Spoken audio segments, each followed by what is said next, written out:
So we're going to start, and I just want you to say who you are and give us some background to where you came from and your family came from. And let's just start at the very beginning.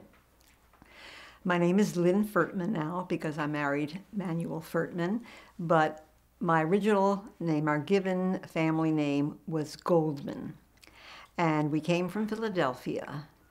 And we're a family of 5 children. And we were a very, very closely knit family. And everything was, our mom came from Russia. And when she was in Russia, this is Zhytomyr near Kiev, her mother had a very successful farm, and our grandfather was a yeshiva brucher, and that was the perfect match in those days to have the, one being the intellectual and the other being the wealthy one. That was a good match. They had many, many children, and most of them passed away. My grandmother, one incident happened. There were pogroms in Russia, and they knew they were coming to the farm. And my grandmother, having so many children, she didn't keep track of who was there and who wasn't. And so my mother, being such a young child, maybe about 8 years old or so, she hid in the closet. And when she hid in the closet, she thought she'd be protected, being so very young. She heard the Cossacks come in, and she heard them laughing and drinking the vodka, and just being so rowdy. And then all of a sudden she smelled something burning. So she didn't understand this at all. She stayed in the closet, and sure enough, they burned the house down. Now my grandmother, having so many children, didn't realize that our mom was missing. So she finally realized it, and she came into the house, grabbed my mom, took her over to the well. And she, and my mom, through that incident, had burns all over her body, and she lost her hearing. She had very little hearing, I would say. We ended up getting her a hearing aid, which was just a revelation to her eventually. And so as with all the Jews, it was like Fiddler on the Roof. They came as soon as they could. They wanted to go to the new country, to this country. Our grandfather came with our eldest aunt. They came here first, and then he started a little business, and he was able to afford to get the others to come over with him. So then our mom came, her brother Jack, and her sister Rose, and they came over. And then my grandmother had another child in America, Aunt Irene, and they made a living. They weren't wealthy or anything. They just made a living. And whenever somebody would come from the old country, they would bring him in as a boarder. The home was always open to anybody. My mom, when she was old enough, went to work in the factory, in the sweatshops. She had a girlfriend whom she met there. And one day the girlfriend said, let's go to this restaurant. They have nice music, they have a little show. It was inexpensive, so Mom went with her. And they went to this restaurant, and my father was a singing waiter. And that was the day when Al Jolson and Eddie Cantor were singing waiters. And so they went there, and for some reason my father was so attracted to my mom that he went over to her and he sang, "You Made Me Love You." So every anniversary thereafter, we'd have him sing to my mom, "You Made Me Love You." It was a real love affair. They had a wonderful marriage. And so that was our life. And my dad, he did all right. Of course, he knew he could not be a singing waiter, for long. So he started to sell uniforms, and that was for the Army, and made a nice little living. And then all of a sudden, the Depression came along, and that just took everything away. We lost everything completely. And so after that, we kept renting places, moving all over Philadelphia, just trying to get by, because we were poor, not like the homeless today, but we were poor.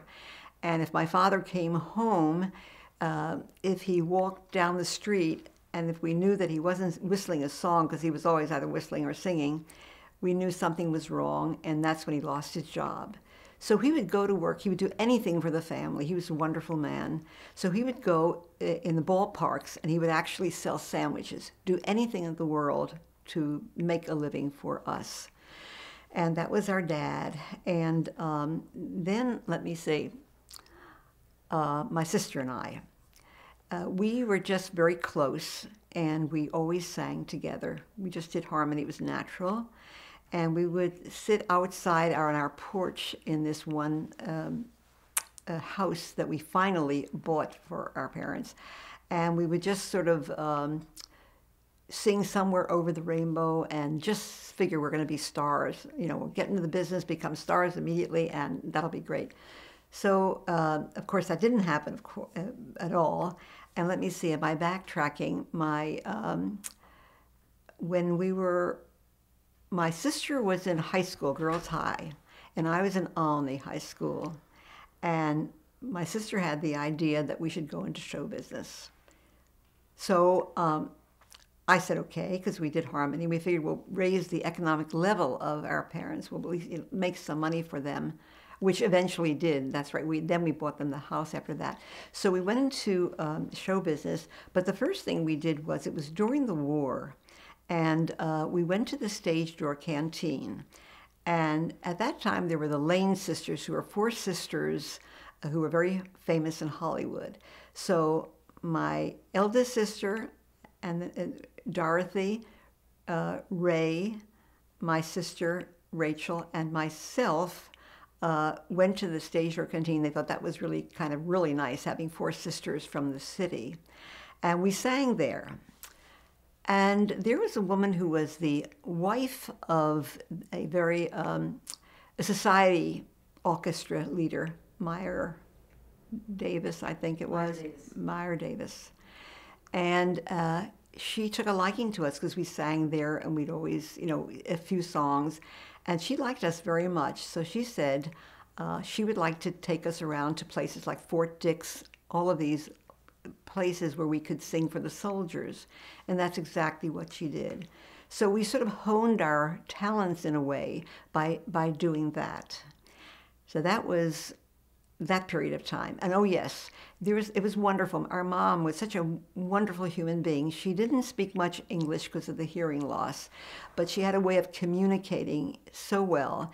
And we decided we went to this naval hospital in Philadelphia. And Mom would go over to the fellows there, and they loved her. And she would talk to them and just be there to be with them. And then she started bringing cakes along, and if one person had a birthday, she would make a cake for that person. And there was a paraplegic there especially that we loved dearly, and he loved her too.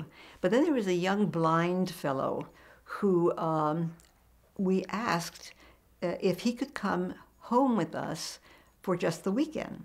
And that's exactly what he did.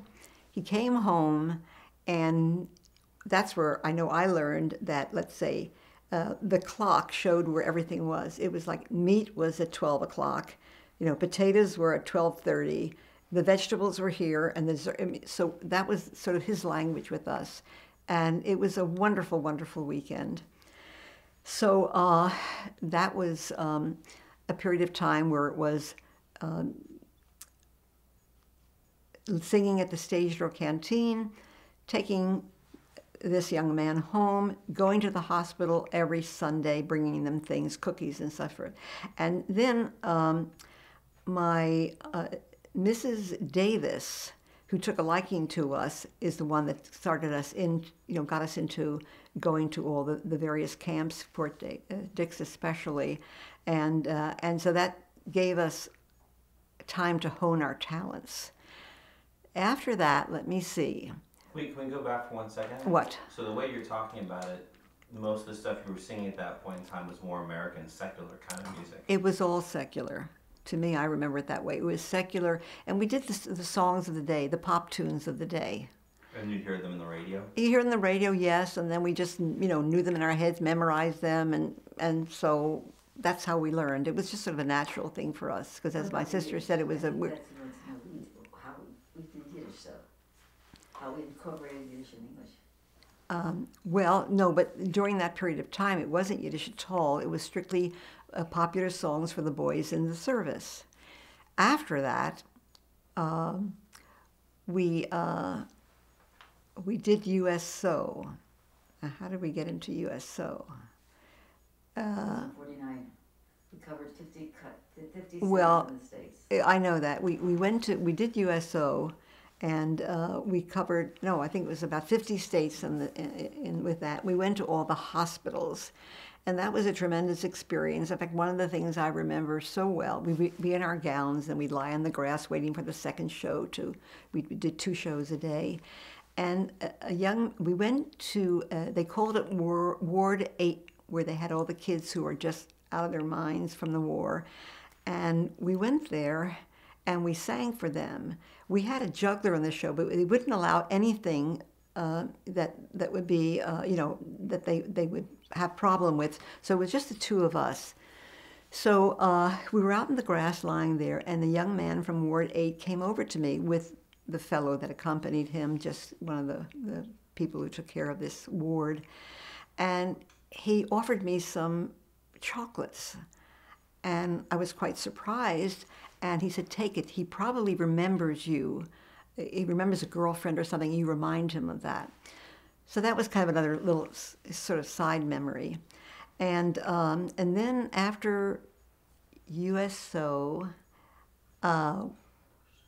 we decided, we did Yiddish, which was so natural to us. So we went to the Borscht Belt. And we started singing in the Borscht Belt. We'd travel from Philadelphia up to the mountains, and we would, do the various jobs there. We did 2, if we were lucky, we did 3 shows a night, but sometimes it really just 2 nights, 2 shows a night. And we played everything. We played all the large hotels, and we played the kachelanes. Now the kachelanes, even though it says, cooking alone, it was actually a community kitchen. And all the women would come together and they would have their own little space. I guess that's the kachelane, but they would cook in this one place. So we did that. So we ran the gamut of, one to the other. Then there was an agent who would put us up. If we didn't stay at the hotel overnight, there was a boarding house. And that's where all the acts got together. And we would tell how great or whatever it was, that we did in our shows. And there was competition there. I mean, we all sort of did our own thing. And that's when people like Stubby K, I remember, who became a good friend, who was in Guys and Dolls, did quite well on Broadway eventually. And then there was Henny Youngman, too, and Buddy Hackett for sure. A lot of the people who became quite famous later were part of that little boarding house thing. And so we would brag about our shows, and yet we'd eat there, and it was very inexpensive. So that was the mountains, and we did enough of that. And then there was a Seymour Rechside who was extremely important in our careers.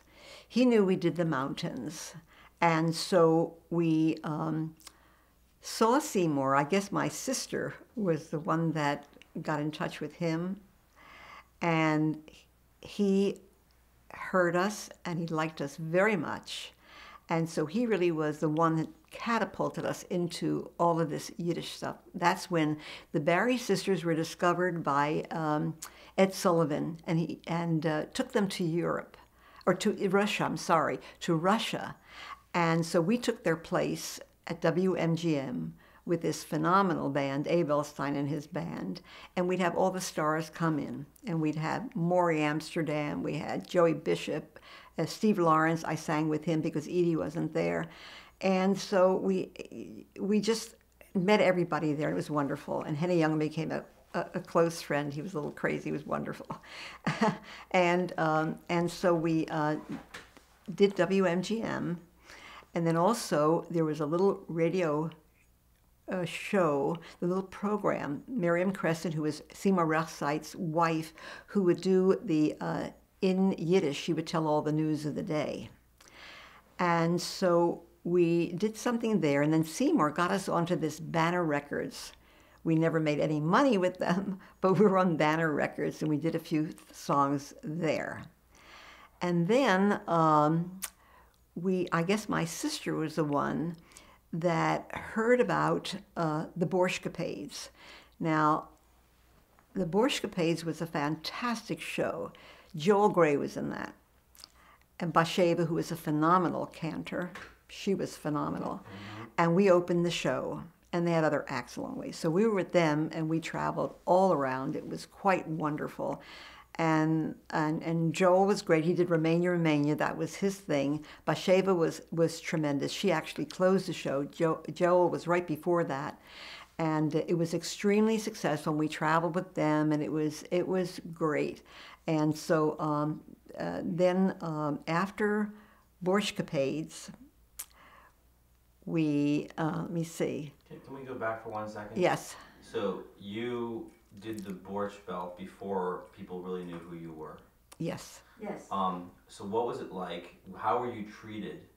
How were you treated as this unknown act amongst all these very well-known acts? And how did you feel about being there and the whole thing? Oh, we felt wonderful. We felt very much at home.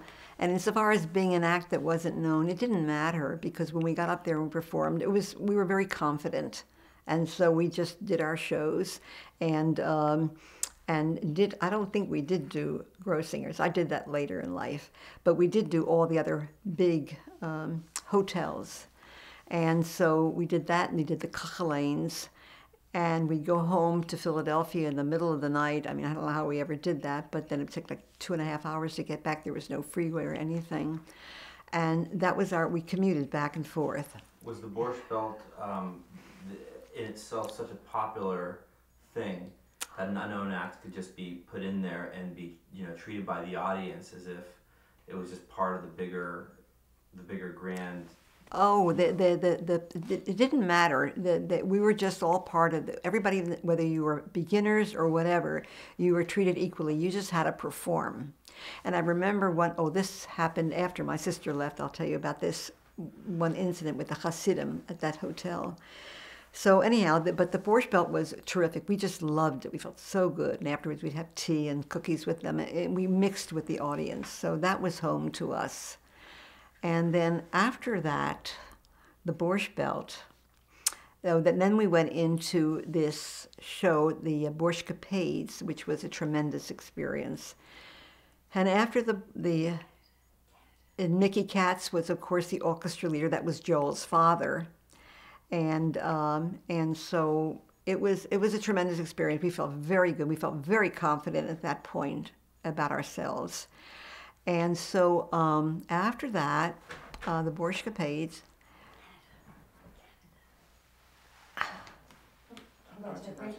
So was Canada next? Yeah. Oh, Canada was now Canada was a very important thing. In Canada, we spoke, I had a high school French. And this was right afterwards? Afterwards, yeah. And so we went to Canada, and since we spoke a limited French, but we spoke French, we played Montreal at the Esquire, which was a wonderful club, Esquire Club. And then after that, we started working in Quebec, the Vieux Quebec, Old Quebec. And we went there, and there they spoke only French. So that was imperative. So that's where we got on to our little folk songs that we came to love, and we sang in French. Then we played a place called Trois Rivières, Three Rivers. And we went there, and they still had mud on the street. It was sort of the back country, and we sang there too. And that's where my sister, she always felt I could do anything, and I could do French and everything. So they asked for someone to be able to, announce the acts, to be the MC. So she said, my sister can do it, and I did, but it was really difficult. I went back to the orchestra, and I would talk to them and to just hone up on my French enough to say, bonjour, mesdames et messieurs, anyhow. It was really quite something. So we did Canada a lot. We kept going back and forth there, and it was really the most, we would be exhilarated. It was always snowing. It was awful, but we loved it there. And then at one point, let me see, my sister let's see, met her husband. He would RCA Victor Records. My brother-in-law his father had Mainline Cleveland, which was RCA Victor Records and Whirlpool appliances and things like that. And so when we went on to RCA,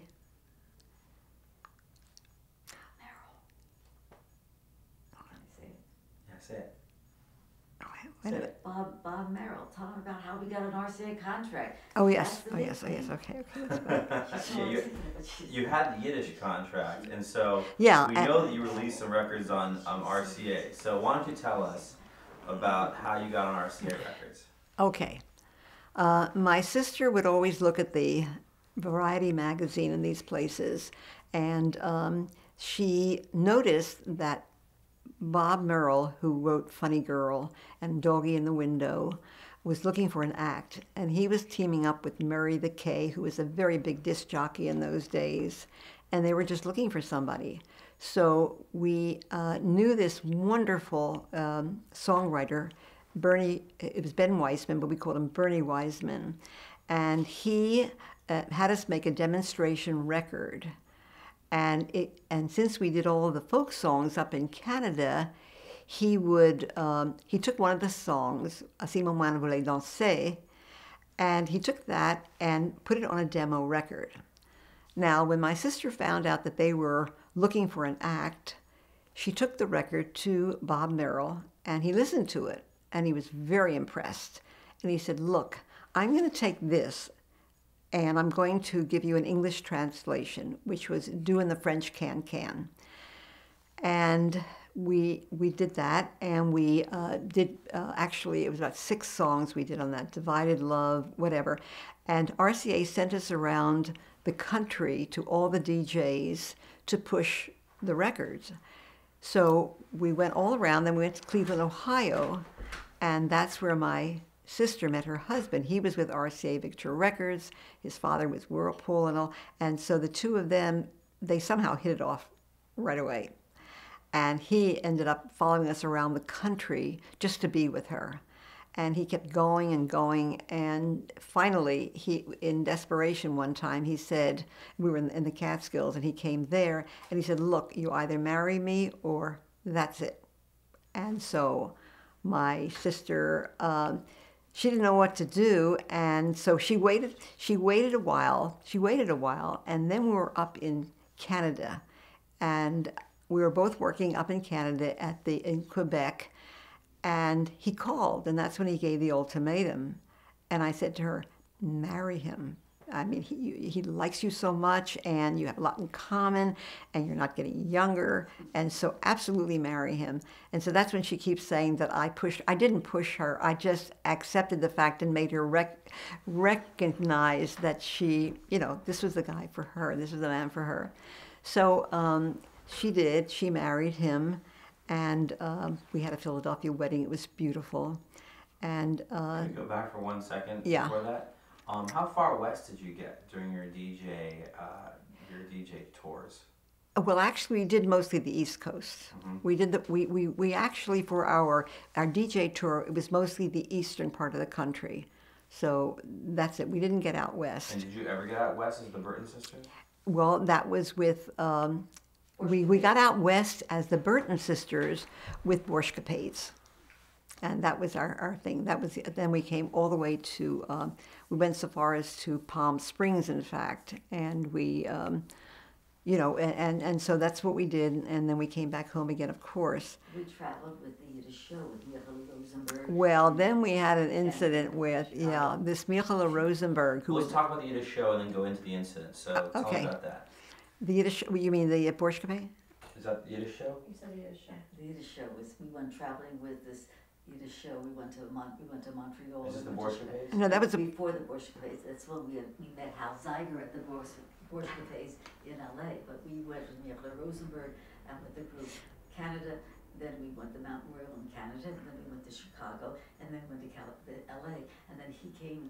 He was producing, and he saw us. And then he invited us to do Borshkapades after that. After we finished our gig.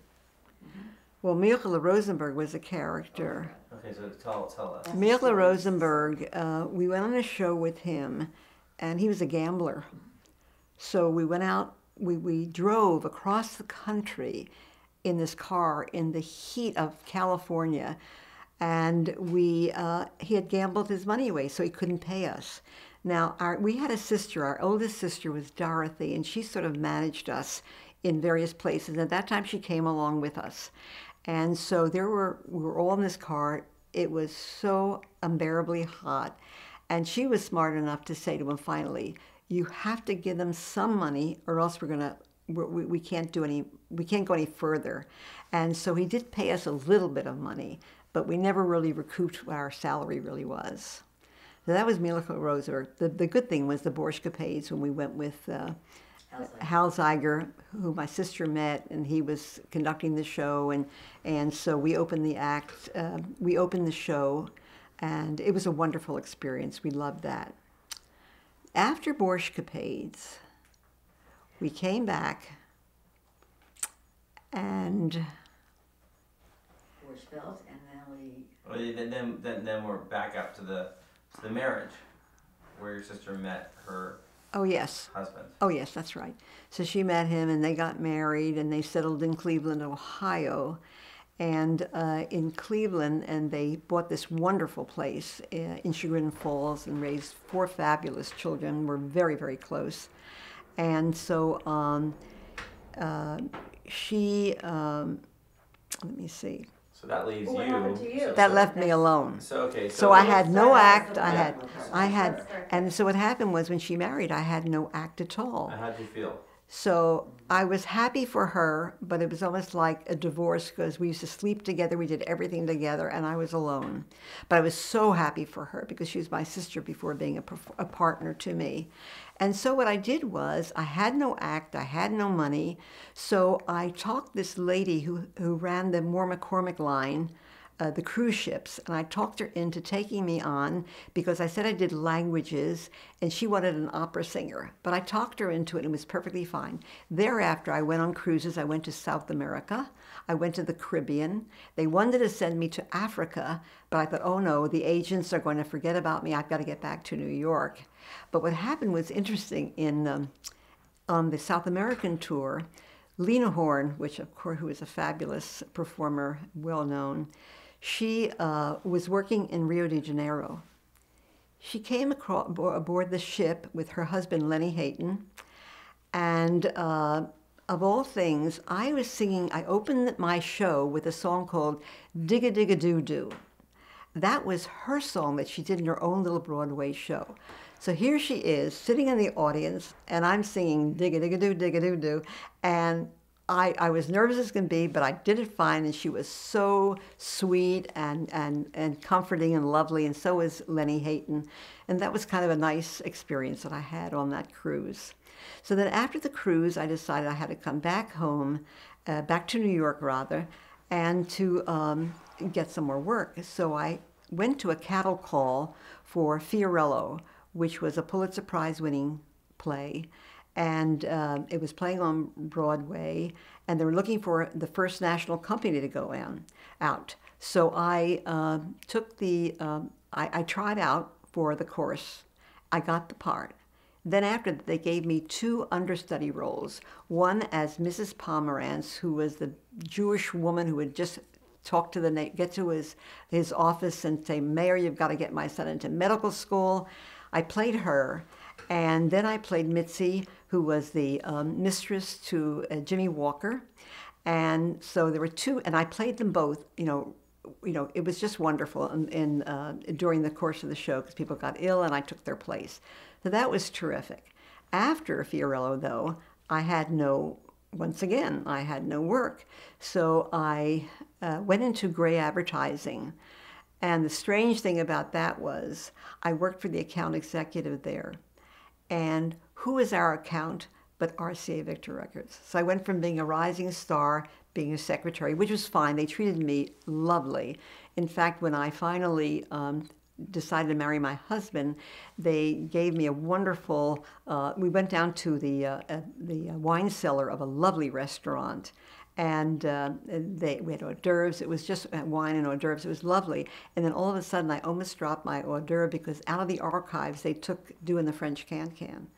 And so they played that, and I was shocked. Did you know that they knew who you were? Yes, I did. I knew they knew who I was, and so it was kind of a strange thing in the beginning, being a secretary after having, been one of the rising stars there.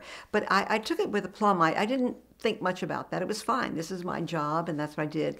And then also I supported myself with some extra money doing one-nighters wherever we go, and so between the two things, I did quite well.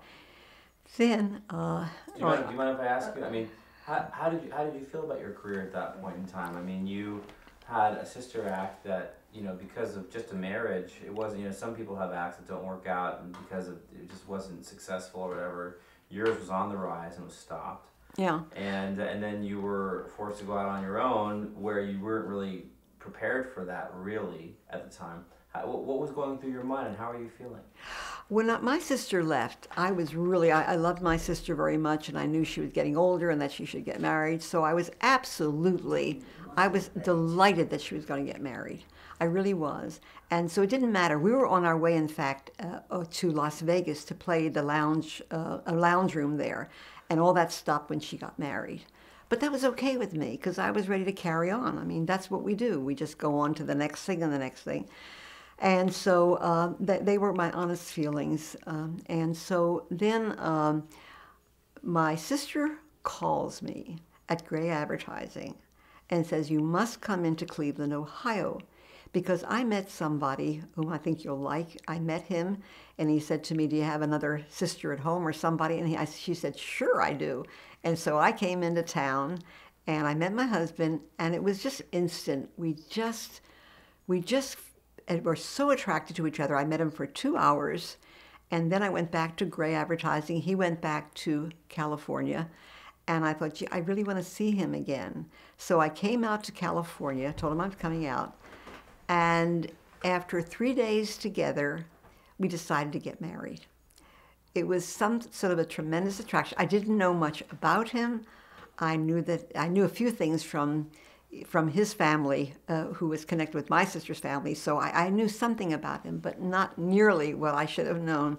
Anyhow, we got married 2 weeks later at my sister's house in Cleveland, in fact, and it was great. And he was married to, he was a physician, first of all, and he was in internal medicine and hematology, and he was married to a woman who was an epidemiologist. And they were doing cancer research together. And unfortunately, she passed away at age 47 and left 3 children. And so when I met my husband, it didn't matter. I mean, I just loved my husband, and I met the children, and I adopted them. And we lived in San Francisco, and it was a wonderful life. What was your wedding like? Now, my wedding was wonderful. At my sister's house, my brother-in-law at the time took me down the stairs. It was a beautiful home, and we were there, and the children were under the chuppah. So we had the 3 kids there. So it was like a marriage, all of us marrying each other. And that's how it worked out, because my kids are very, very close. We're a very close family. And so the interesting thing was that when we came out to California, when I came out here and we settled down, the children, the girls were 10 and 13, and our son was 18. He was at Davis already, at the university there. And so we got together, and somehow it just all worked out. I realized at first there was a bit of opposition, perhaps here and there. Sandy accepted me completely. Denise thought I was taking her father away, and my son wasn't interested in me. But we ended up being so close, and now we're just the tightest of families. Now, the hard thing about the marriage was, I came to San Francisco, and being of Orthodox background, my husband was a cultural Jew, and he was Jewish, but they never had all of the rituals. They never had all of those things. So I had to kind of come into the household with some of my rituals, but I couldn't, I wanted the family to be close. That was the most important thing to myself. So we would certainly keep Yom Kippur. The girls tried, but my husband and I would keep Yom Kippur. He loved when my Shabbos Licht, I would light the candles on Friday night. And he got to love all the things. We had Passover. But it was a very different thing than my sister, who remained, her whole family was so involved in Israel and Judaism. But mine was different. And so, but it was wonderful. We ended up, my kids all know they're Jewish.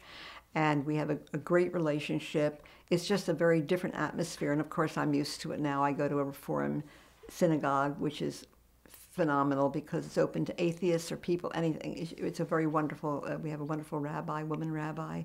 So Judaism is so much a part of my core being. And I just sort of blended into this California, San Francisco, not very Jewish in a way, What part of San area. Francisco did you? And we lived in St. Francis Wood, and so it was a lovely neighborhood. We had a lovely home there, and the neighbors, except for one, I guess, was not Jewish. But it was okay because there was enough Judaism in our little family, and it was fine. It was hard for me to go to Temple Emmanuel and hear them play an organ because our mom thought, "Oh my God, that's so goyish." But I got used to that too, and so that was okay. But now I'm in a wonderful synagogue, which is just so open and so, it's also traditional. They do all of the wonderful things that I'm used to. It's just, and that's perfectly fine with me. I'm happy with that. Can I ask you a question about that? Because this is something that's very interesting to me. You come from an Orthodox background, and you're put into a situation where you have to redefine your Judaism, pretty much, in order to keep the family happy and keep your other goals going, right? What's the inner conversation you had with yourself during this process that made it so you could do something like that? How did you, and by the way, I'm an agnostic. I'm not coming from a place of, oh, I'm an Orthodox, I can't believe you did this. I'm actually more interested in what was your inner dialogue during this period of time, because this is the American experience you're talking about here. Yeah.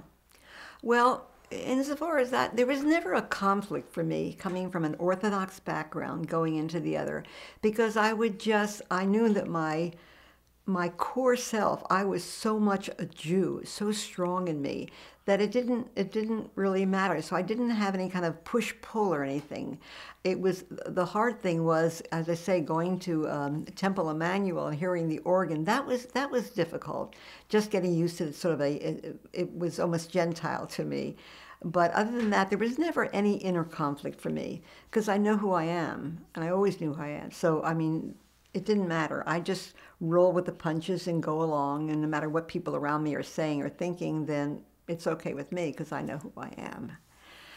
And so, anyhow, we had a wonderful life, and he passed away at 90, and we had 40 years together, which were terrific years. And he passed away 3.5 years ago, and I went on to another life, a very, very different life. Out here in the peninsula, where he retired, we did a lot of city things and concerts and chamber music. I might speak about my husband a bit. My husband was wonderful. He was not only a physician, but he was a poet. I have beautiful poetry that he wrote. And he had real estate. He had big apartments in San Francisco. He always bought large buildings and had people manage that. So he was so multifaceted and he did everything so well. And then the violin was such an important part of his life. He played the violin, and he went to, one of the fellows in the San Francisco Symphony had a Guadagnini. And the fellow was strapped for money and had to buy a house, and my husband bought the violin from him. This was a famous violin, and he adored that. And he would play, we'd come home, and he would be playing morning and afternoon. He just loved music so.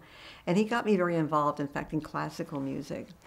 So finally, when he was really getting quite ill, our daughter Sandy said to him, "Dad, you love that Guadagnini. You've always wanted to go to the Israeli Symphony. Why don't you do that now?"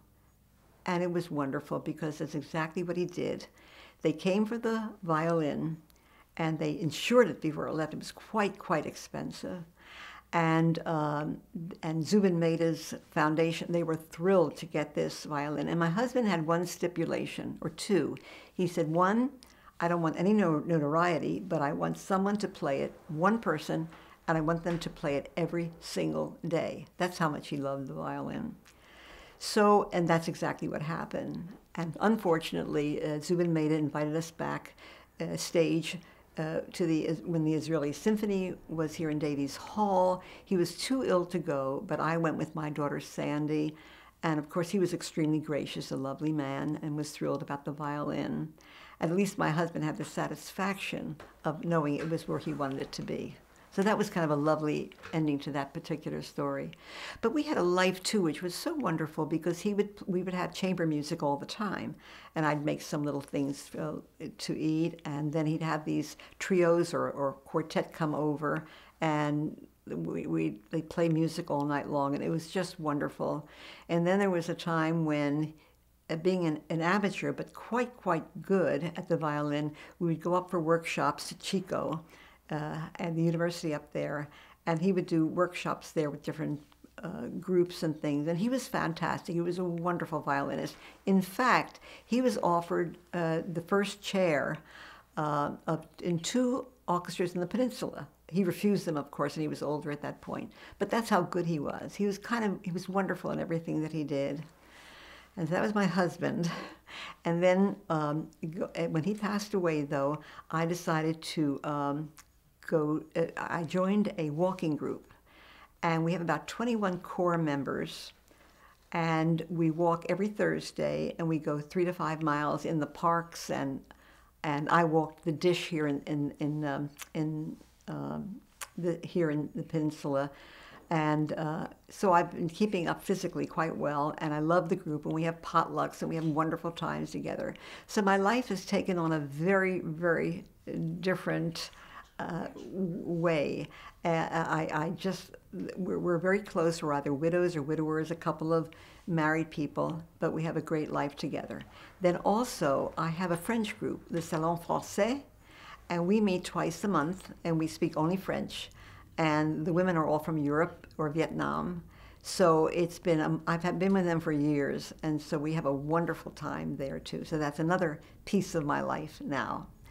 And we had a Havurah, and we had that for a long time. And all the Jewish holidays were spent together. And then it's sort of breaking up now, but that was another source for me of social life and good friends. So I really feel I've had a most wonderful life up until now, and look forward to the future. Artwork.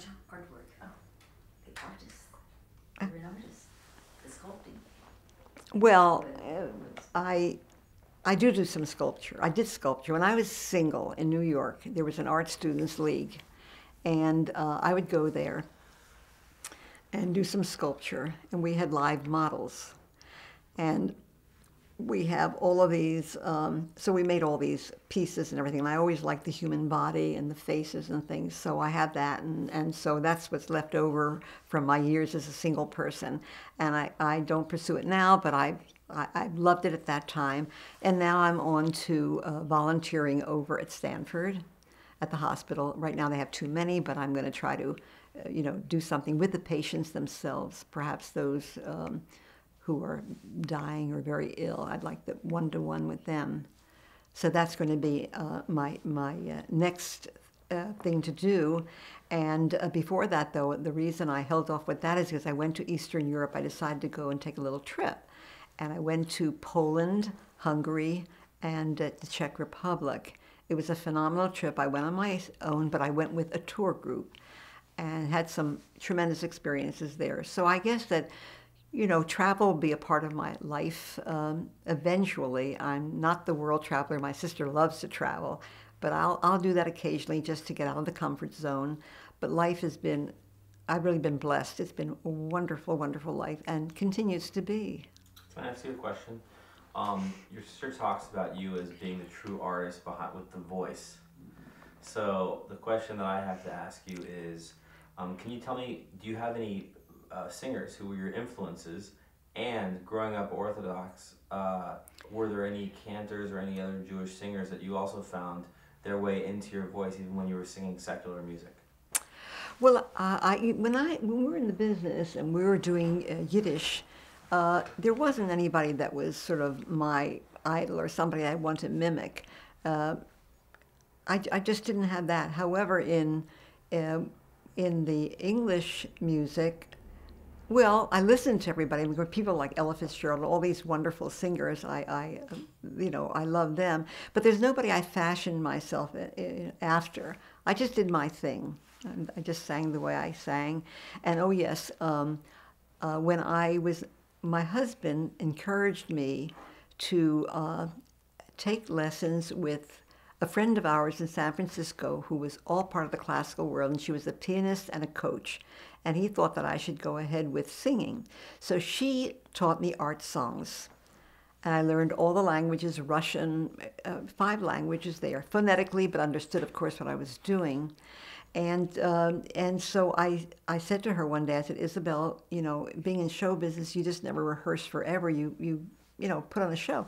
Can I do a home show? And she said, sure you can. So we had a little concert at our house, and that was lovely. And my husband was very encouraging that way, even with my French. It was just wonderful. And so I'm a very happy lady, a very lucky lady. I have 2 questions. Hi. Hi. I was sitting next to you, and you were sort of nodding your head a little bit when your sister was talking about your name change and a little bit about possible anti-Semitism or being Jewish in America at that time, and you might have had a different perspective about that. Is that true, maybe? If you want to talk about that, I just remember you having a different perspective. Now, I listened to my sister being interviewed, and well, the one thing was that I had a different memory of when we had all these name changes. It was quite true. We started as Rose and Evelyn Goldman. We went into being Carol and Lynn Gordon, and then we became the Burton sisters. But the transition, getting to the Burton sisters, my sister said there was a liquor bottle or something, and I remember it as a match cover, and it said Gallagher and Burton, and we became the Burton sisters. And that was the only, sort of the thing that I saw differently than my sister. I just have one other question too. You're very adaptable. Like, you adapt to every different environment. You've been thrust into singing sisters, then you had to go out on your own, and then you got married quickly. So I'm just noticing that you take on different identities really beautifully.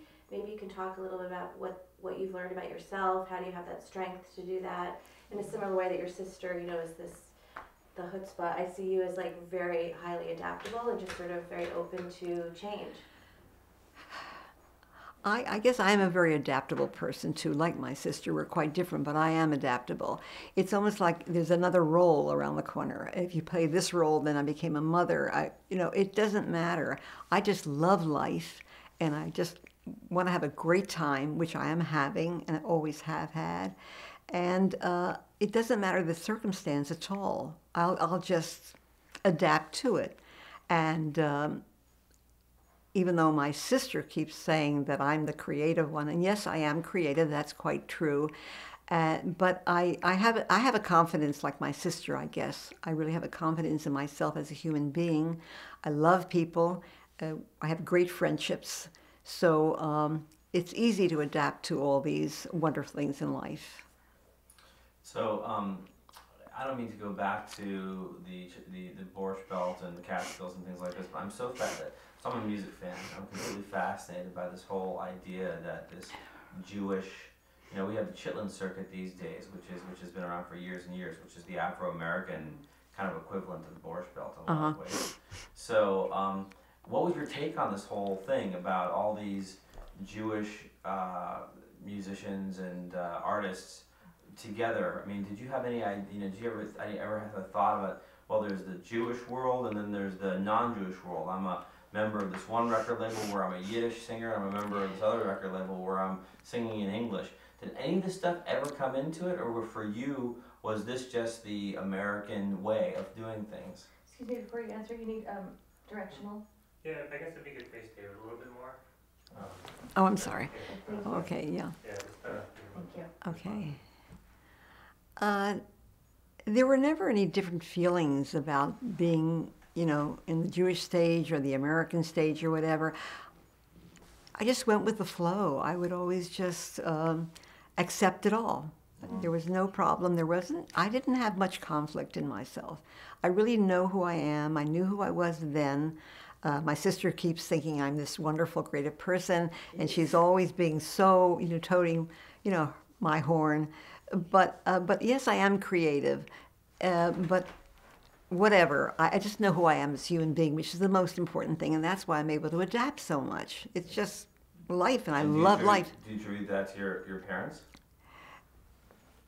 Your adaptability? Adaptability.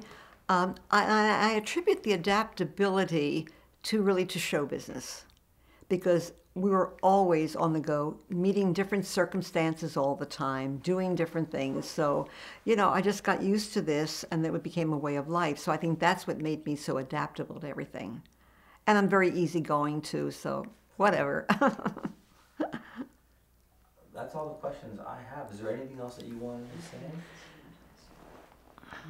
You told the story so well, to be honest with you. I think Really? you listened to your sister and you got it in your head and you told it very, very well. Did I really?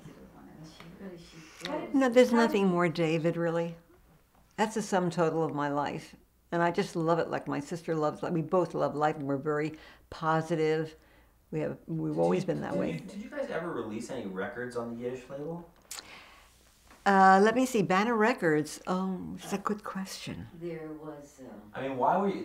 I have a question actually for both of you, but I guess why don't you answer it? You're on Banner Records. What was Banner Records if it wasn't putting out records? Because I know that you were on Banner Records, but I'm not really quite sure what Banner Records did for you. That's a good question. Yeah. You're on Banner Records. What is that? What was your career on Banner Records like? What would happen? You signed that. We know that.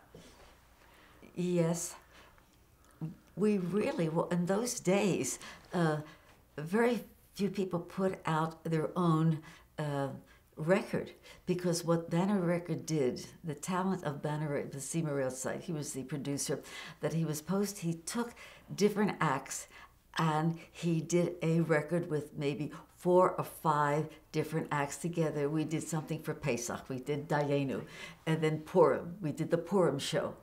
These are the things, but we never got copies. They never gave us copies of this. It's really amazing. We never got paid, but the beautiful thing, of course we never got paid, and so we didn't have any royalties, which is a strange thing. The biggest thing with Banner Records is that they really, Seymour Railside, which was the businessman, he's the one that opened up the Yiddish world for us. And he's the one that got us to sing in Yiddish in Canada and so forth. And he got us our radio show. So it was hard, like in Chinese we say, man man lai. It's like one step at a time that got us up to, we were like all the other acts, but I don't remember anyone, in case you do. No, I don't. And I think you're absolutely right about the Banner Records.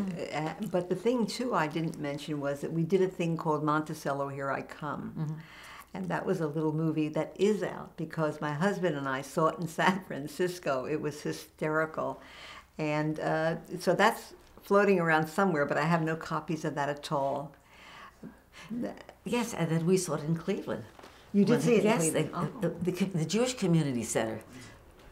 Where is this? What is the movie? What is it about? It is the Catskills. Simple as that.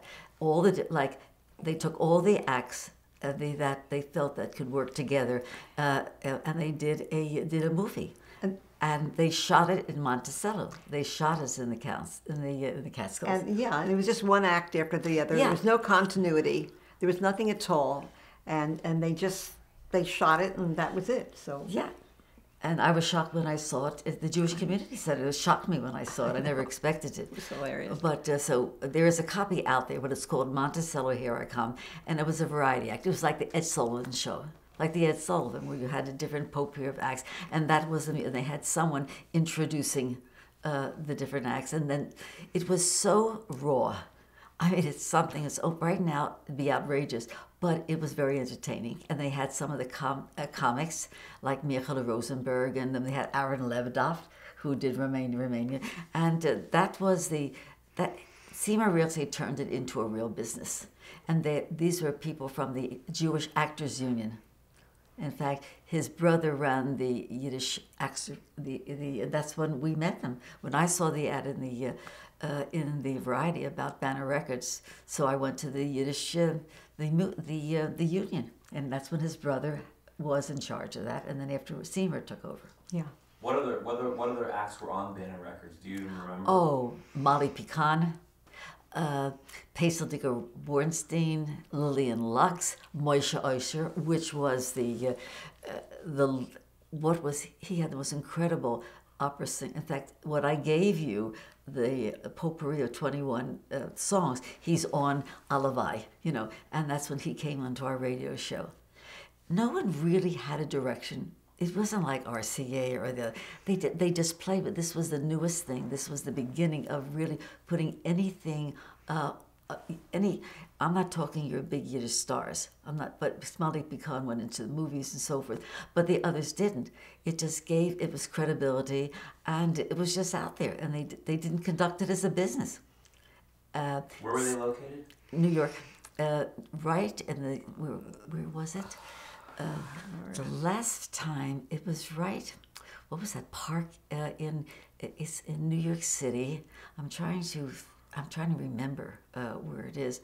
We went there once. That's when we saw. That's the first time we went there. I found it in Variety, and that's when I met Seymour. Yeah. And he was there, and they had a very tight union, and nobody worked for sale.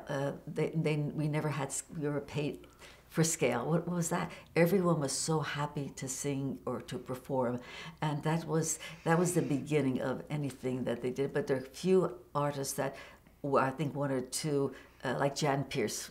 Okay, in fact, I'll give you a CD that RCA did with Jan Pierce, and he did all the Yiddish songs. So and Paul Muni was the first actor. You talk about many of our famous movie stars they were in Yiddish theater, for goodness sake, and they were in Yiddish.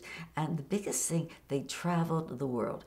At that time, of course, Europe was a wonderful place for them to go. In later years, they went to Israel, and they did Yiddish show. It was Yiddish theater. And that's the reason that it's coming back again in Israel. The young kids are learning Yiddish. Yiddish is all over because there's so much of our vocabulary. The words are all Yiddish, and that's just it. So that was the exciting thing. But to give you exactly, what they did, but there are very few, what was it? Paisel Bornstein. Yeah, his son, the big star, and he did something on Broadway. It's just, we started at the very beginning, and we're talking in the 40s. All these Yiddish performers, all of them came from Poland. They came from most of them were Polish. That's where there's a big Yiddish theater in Poland in 1932. This was before the Holocaust. This was before when Yiddish was a very, very important way of life, because it's a kind of a language that it's from the heart, and people identify with it. I don't know if I'm answering your questions in this, but it's really interesting. In fact, one thing I feel sad about is that when Seymour Realty, who I said was the Frank Sinatra of the Yiddish theater, I don't know whether I told you, I mentioned it yesterday to you, is that in the early years, like in the 30s, when the Jewish ghetto was, whether it was in Brooklyn or the Bronx or whatever, but no air conditioning, and when you walk down any of the streets or the avenues, all the windows were open, and they're all playing Seymour Realty. But I have something that I think would be fascinating. Seymour's wife, Marion Crescent, she was a professor at Hunter College, and that's something you should really look up about. And then when I spoke to Seymour, this was before he passed away. I said, Seymour, I said, I keep playing your records and all the music, and you have no idea how you influenced my sister and I. And he said, Carol, I wish you come. I want to talk. I want to have a long conversation, but I'm going to Hunter College. They're interviewing, and they're doing a big testimonial for Miriam. And then he said, why don't you come to New York? He says, I want you to, and that's one regret I had in my life. He said, come in. He says, I have all of my records, and I want to give you some. And unfortunately, I couldn't go. And the following years, he passed away. And oh yes, when I was talking to him, he said, oh, Mandy Potemkin, I'm tutoring him, because Mandy Potemkin, you think of these stars, they all got it from the rabbis, the rabbinical. That's where the music really came from. When you see the Jolson story, the story of Al Jolson, and this was very much like we're in those days. It was a different time. It's hard for me to recall it because we actually lived it. We lived the life, and even to relate what happened, it's just something that just became a part of us, and that's the reason to this day. Even though Lynn didn't go to Israel when we did, and so forth, and she lived her life and I lived my life, but when Lynn, it was always there, and the love that she has. And she sings, she has this Yiddish feeling when she sings. That's the reason. This is the most talented person that I know, and you know that. Lynn, your sister was talking about having a regret. She had a regret that she didn't go to New York the one time. If you could look back upon your life, is there a regret that you have, or are you completely happy with the course that it took? Well, I'm sure there are regrets in my life, but offhand, I can't even think of it. We all have regrets. That's for sure. But there's nothing so monumental that it's something that gets to me that says, oh, I wish I could have done that. No, there's not. I just go along with life and accept that none of us are perfect, so I'm not perfect either, and that's just how it goes. Another question, and this is for each one of you to answer individually. Do you have a favorite concert moment, a favorite live moment of when you were the Burton sisters on stage, that when you think about it, you were like, that was it, that was amazing?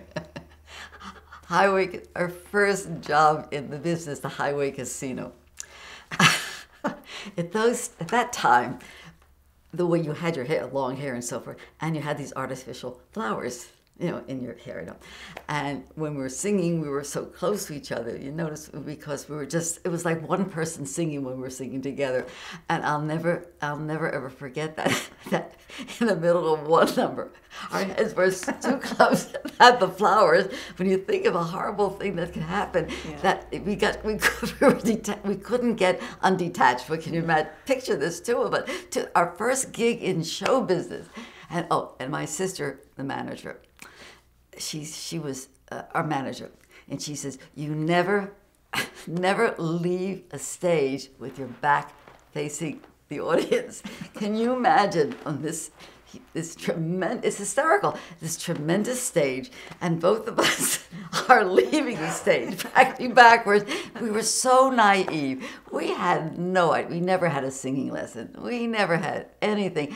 But to me, the marvel of our life is that, okay, but you know something? I think what really carried us through the years is that we were two good kids, and we were cute, and we went for everything, and it was always, and people liked us, and we had this, and it's amazing what a personality does. It got us. I'll never forget when we were working the this is an incident too. We were working the Catskills, and it was Monty Prosa was there. Monty Prosa had the La Vie en Rose. That was that famous club, which was a very exclusive from the East Side. And he was with Eddie Fisher, and on this little porch, and someone said, "There's Monty Prosa." So I said, "Eddie, let's go." So we went there, and I introduced us. And for some reason, whatever spiel I gave him, and I don't even remember, and he said, you know, kids, if you're as good on stage as you are in person, you got the job. Then 1 week later, he called at Mary Kaufman, and we were working La Vie en Rose in New York. It was a matter, you know, we walked where angels fear to tread. I mean, that was it. We didn't know any better. And you know something, though, on that thing on La Vie en Rose, it was embarrassing because, I mean, we did all right, I assume, but we had all the stars out front. So all of these very famous people, here were these young kids. When you speak of a moment like that, it was a moment, but I'm trying to think of the very positive, exhilarating moments that we had, because these were all kind of... These were funny moments, but this made us, we were fearless. And then also, we ended up being in the... Steve Martin, it's the Steve no, Allen with show. The Steve Allen show. Yeah. Oh yes, and we did the French Can on the Steve Allen show. It was, you know, one thing led to another, and that's what Mary Kaufman got for us. You know, so they did. We got the La Vie en Rose ourselves, but Mary got us the Allen show, and we hung out at the Bureau building for years, and. Edie Gourmet was there, and they said, you know, why don't you have a trio? They were looking for us to form a trio, because trios were the big things in those days. So it was just a matter of, it's so hard for me to remember moments. We laugh today about the funny things that happened and say, well, how did we ever do this? But there wasn't a moment you were on stage that you were just like, this was just so mind-blowing, or this was us at the peak. Well,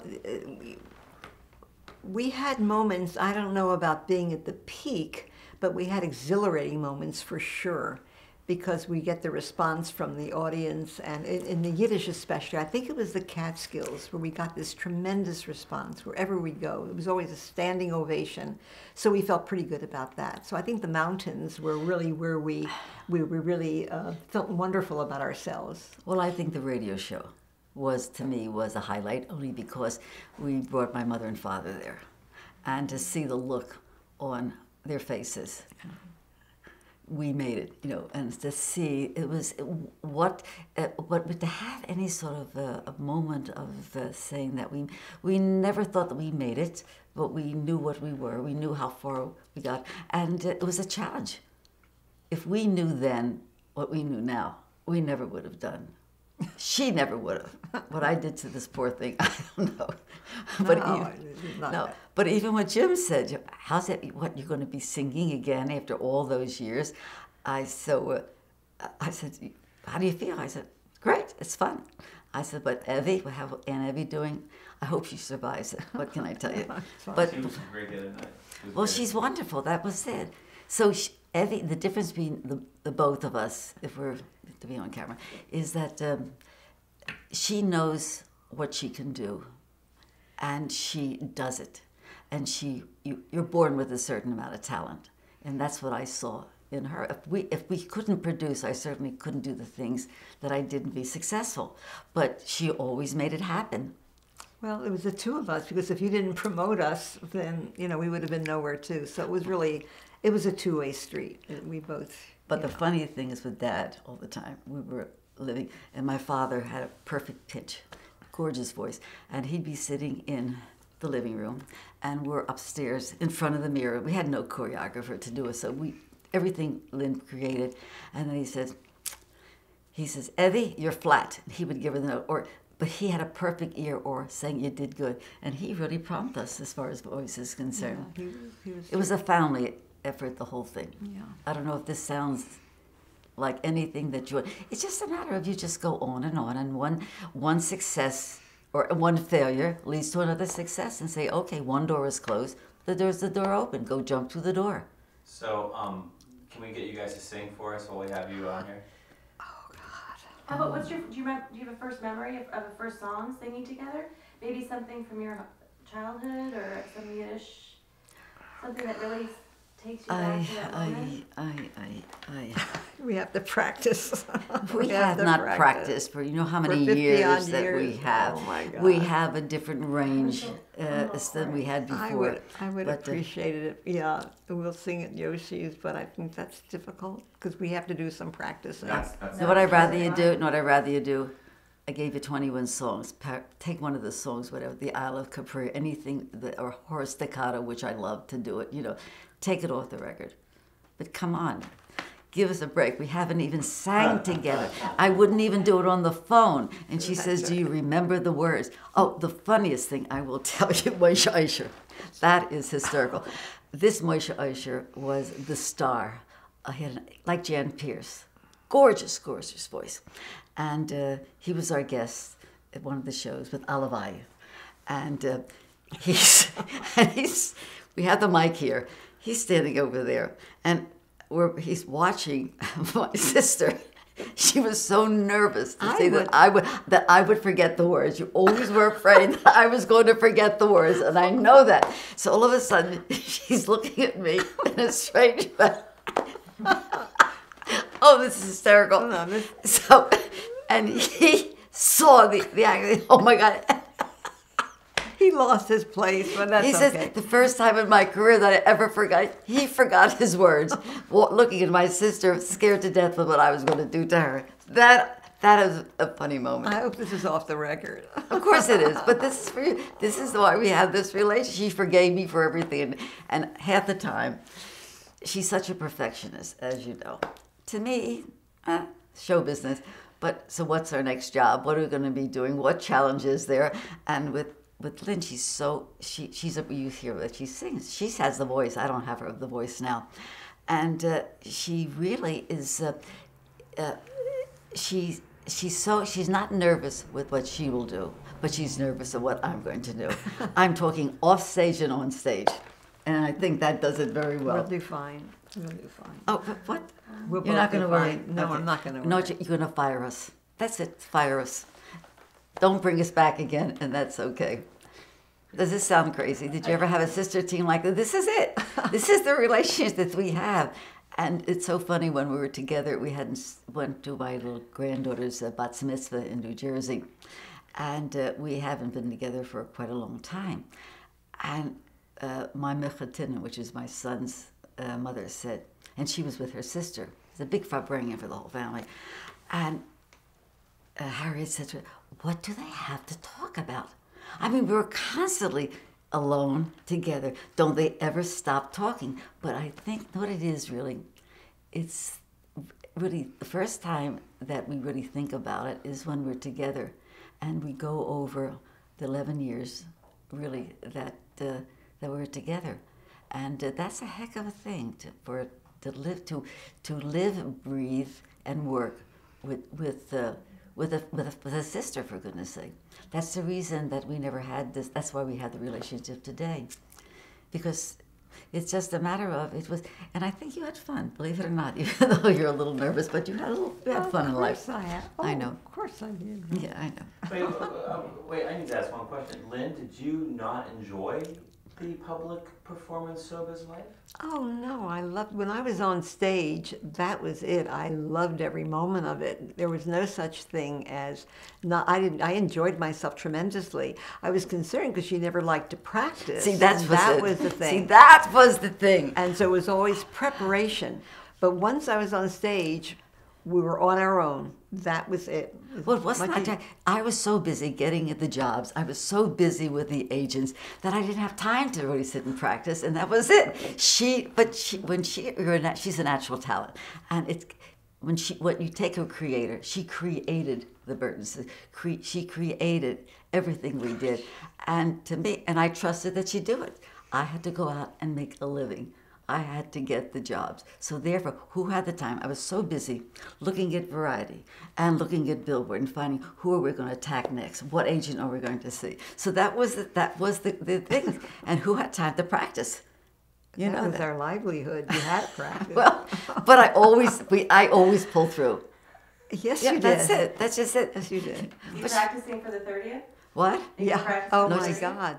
Oh, for sure. Oh So my yeah, God. yeah, okay. We'll practice Now here. you're both going to be nervous. I Well- can see it. We'll practice here, and we'll also practice when she comes in, and it's only on the phone. We're going to practice on the phone for sure. Oh, absolutely. You won't be I'm so embarrassed. impressed. I'm You guys, I'm It's- certain. you Thank guys you are so pros. much. This was This is wonderful. incredible. Have you really enjoyed it? This was. Are you kidding me? Wonderful. So inspiring. God. Thank you so much. Oh, you're welcome. Here's